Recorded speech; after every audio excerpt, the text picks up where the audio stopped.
the Iranian plot against Trump and the tensions between Iran and the United States during his term.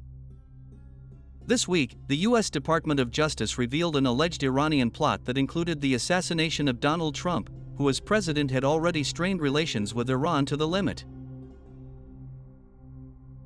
One of those involved told investigators that the Iranian Revolutionary Guard had tasked them with killing Trump last September.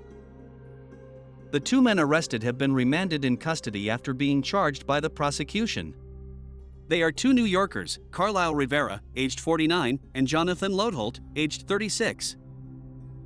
The fugitive and head of the cell is Iranian Farhad Sheikhari, 51, who is believed to have fled to Iran. There are few actors in the world that pose as grave a threat to the national security of the United States as Iran does, said Attorney General Merrick B. Garland. The Department of Justice has charged an Iranian regime agent who was tasked by the regime with leading a network of criminal associates to further Iran's assassination plots against its targets, including President-elect Donald Trump.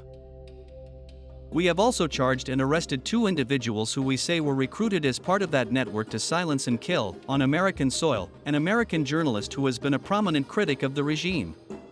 We will not tolerate the Iranian regime's attempts to endanger the American people and U.S. national security.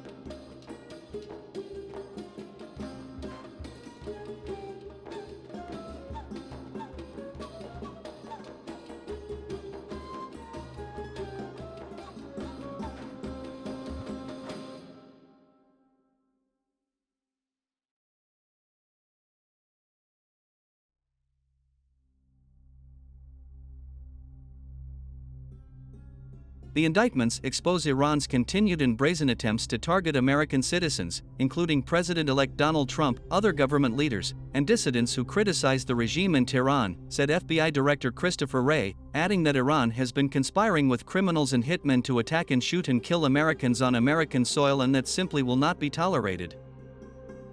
The charges filed in the United States target Farhad Sheikhari, a suspected Iranian agent accused of organizing a network to carry out attacks against key figures, including Donald Trump.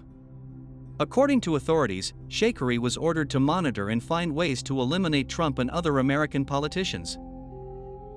Sheikhari is an IRGC, Islamic Revolutionary Guard Corps, operative based in Tehran, Iran.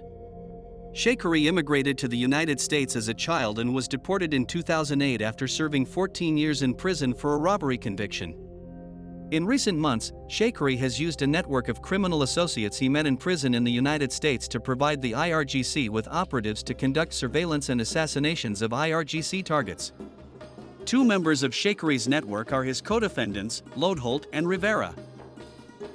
At Sheikhari's direction, Lodholt and Rivera have spent months conducting surveillance on an Iranian-American citizen residing in the United States, Victim 1. Victim 1 is an outspoken critic of the Iranian regime and has been the target of multiple previous kidnapping and/or assassination plots directed by the government of Iran.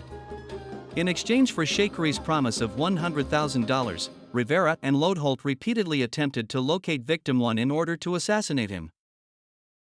Iranian Foreign Ministry spokesman Esmail Baghi called the accusations totally baseless and denied in a statement that his country had any role in an assassination attempt against current or former U.S. officials. But what are the motivations behind this alleged plot? Relations between the United States and Iran have deteriorated considerably during Trump's term in office. In May of that year, Trump withdrew the United States from the 2015 nuclear deal, Joint Comprehensive Plan of Action, arguing that the pact did not sufficiently limit Iran's nuclear activities or address its missile program and influence in the region. Trump reimposed harsh economic sanctions against Iran, severely affecting its economy. This maximum pressure policy intensified diplomatic tensions and led to an escalation of hostilities. On January 3, 2020, the United States carried out an airstrike in Baghdad that resulted in the death of Qasem Soleimani, a general in Iran's Quds Force of the Iranian Revolutionary Guard. Soleimani was a key figure in Iran's military operations in the region, supporting allied groups in Iraq, Syria, and elsewhere. The Trump administration justified the attack by claiming that Soleimani was planning imminent attacks against Americans. Soleimani's death increased tensions between Iran and the United States, and Tehran responded with attacks on American bases in Iraq. At the same time, Trump strengthened his alliance with Israel, a country that sees Iran as its greatest enemy in the region. In addition to moving the U.S. Embassy to Jerusalem, the Trump administration pushed through several peace deals between Israel and Arab nations, further isolating Iran. During the recent election campaign, Donald Trump adopted an aggressive stance towards Iran, defending his maximum pressure policy that he implemented during his first presidency. This approach included the U.S. withdrawal from the nuclear deal in 2018, the reimposition of sanctions, and the elimination of key figures such as Qasem Soleimani in 2020. Trump argued that this policy had weakened Iran and maintained that an approach of continued pressure would be more effective than diplomacy in preventing Iran from developing nuclear weapons and limiting its influence in the region. Will this be the beginning of a new chapter of confrontation between the two countries, or, on the contrary, will we see a de-escalation of the conflict? Like and share.